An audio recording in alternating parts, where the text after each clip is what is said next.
You ask Tiger to solve. This deals with linear equations with one unknown. The final result is h equals 3. Let's solve it step by step. Group all h terms on the left side of the equation. Subtract 3h from both sides. Group like terms. Simplify the arithmetic.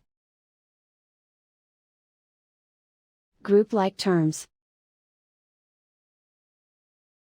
Simplify the arithmetic. Group all constants on the right side of the equation. Subtract 12 from both sides. Simplify the arithmetic.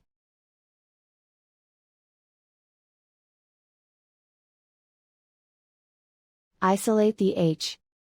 Divide both sides by 2. Simplify the fraction. Find the greatest common factor of the numerator and denominator. Factor out and cancel the greatest common factor. And so the final result is h equals 3.